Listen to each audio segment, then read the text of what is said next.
Alright, it's time for another flipped classroom instruction lesson for Mr. Minker's class. This one is going to be for social studies.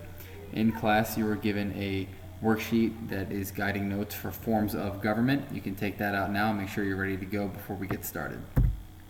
As always with our flipped classroom lessons, you can feel free to pause, rewind, and replay or mute anything if you feel you need to review, go back, or skip ahead. Now, to start, government matters because people form governments to establish order, provide security, and accomplish common goals. Without government, things would be absolutely crazy.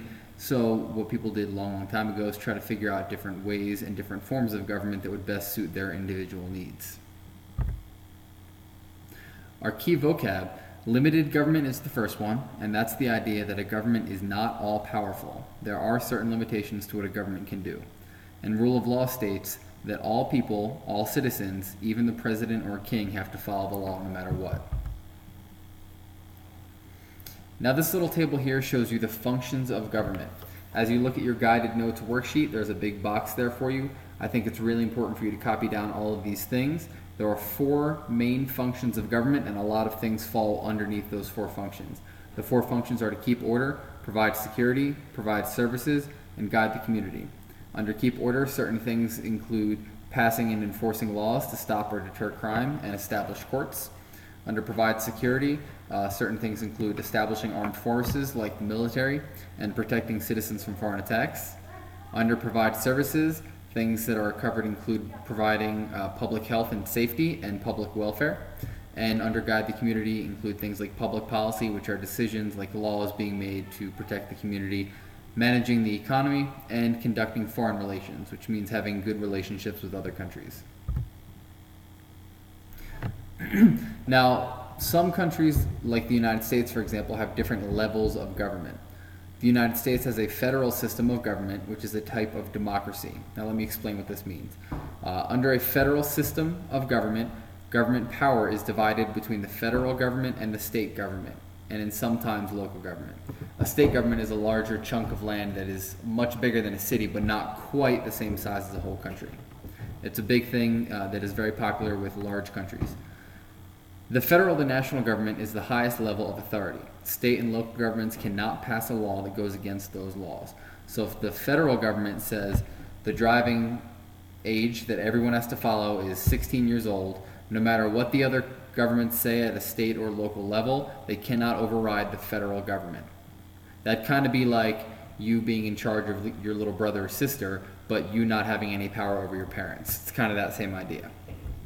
On a smaller level, local governments, which include things like cities and towns, are closest to citizens. They provide public schools, police forces, firefighters, and emergency responders, as well as local court systems. If you want more specific information about the levels of government, the federal government does things like make laws, make rules for citizenship for who can be a citizen in their country, and oversees foreign policy, elections, and the military.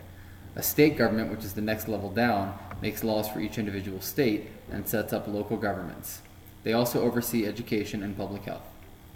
Local governments run counties, cities, and towns, which are also smaller areas of jurisdiction or of control. They provide schools, police, and fire departments, and they provide road maintenance, snow removal, trash collection, and all that other local stuff. So now that we've talked about a federal government, I want to go over the overview of the different forms of government. And the first one we're going to talk about is democracy. Democracy is government by the people. It's a form of government in which supreme power is vested in the people and exercised directly by them or through elected officials. That's basically a really fancy way of saying the people who are in charge of the government are held accountable by the voters. So if they do something wrong, next time the election comes up, they don't get voted and they lose their power. There are 2 main types of democracy. There's direct democracy and representative democracy. Direct democracy was invented in ancient Greece 2,500 years ago.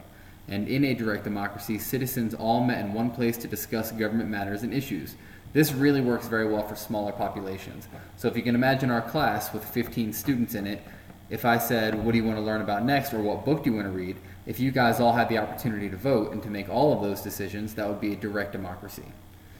In a representative democracy, citizens choose a group of people to represent them, to make laws and govern on their behalf. That's the kind of government that the United States has.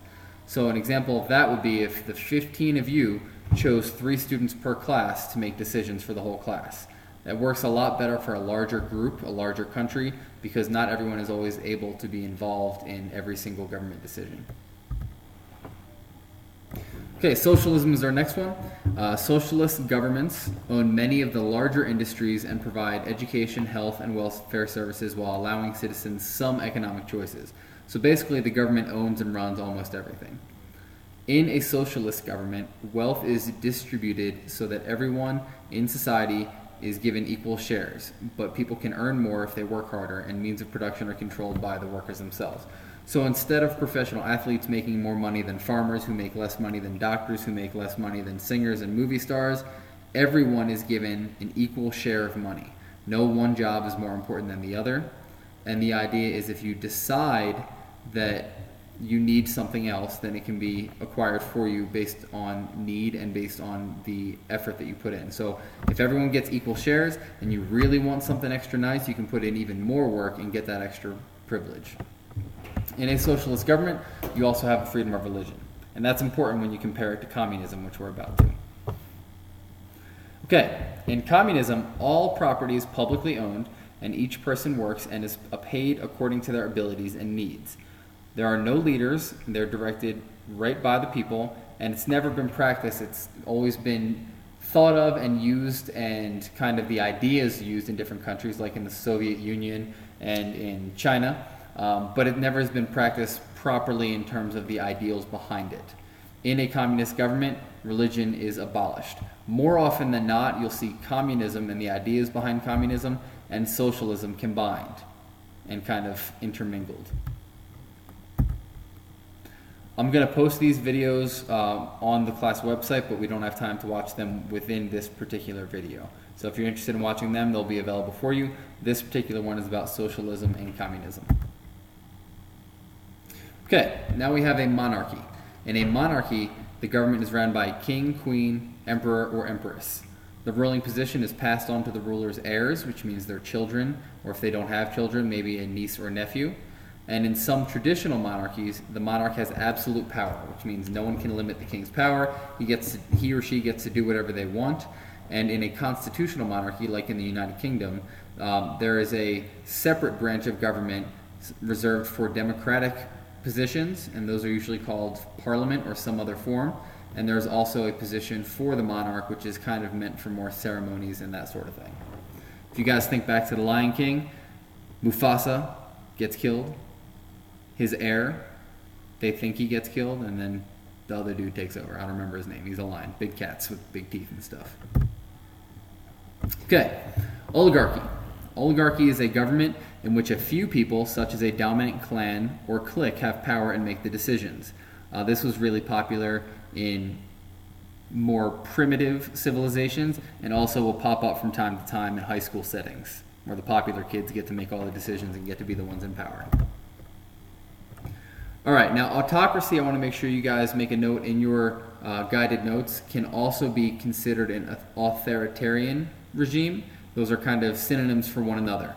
In an autocracy or an authoritarian regime, a country is ruled by a single leader. The leader has not been elected, and many of them use force to keep control, force or fear. And this is also a system of government by one person with absolute power. So in an autocracy, if you speak out against the government, you're often punished severely.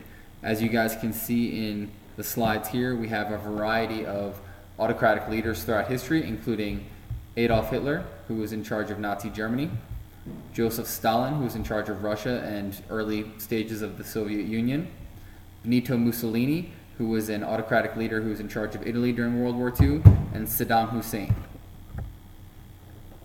Same thing applies on this video. I'm going to post it as an extra resource. I think it's something that you'll really get a lot out of if you have the opportunity to watch it, but I'm not going to go through it here on this video. And we also have a theocracy. If you guys have heard anything about theology, which is the study of religion, theo is a Latin prefix that means of God or of religion. So a theocracy goes off that same idea. A theocracy is a form of government where the people who are in charge are representatives of the church. In a theocracy, the religious leaders are always the community leaders, and they become the presidents, kings, or the government decision makers. And that's it for forms of government. So that should give you an opportunity to look back and see the different forms of government, the purpose of government, and overall snapshot of what government's all about. If you have any questions, make sure you email me or you send a post through the class website. And if you have time, check out some of the videos that I'm posting along with this that will give you a better understanding of how forms of government work and about individual forms of government.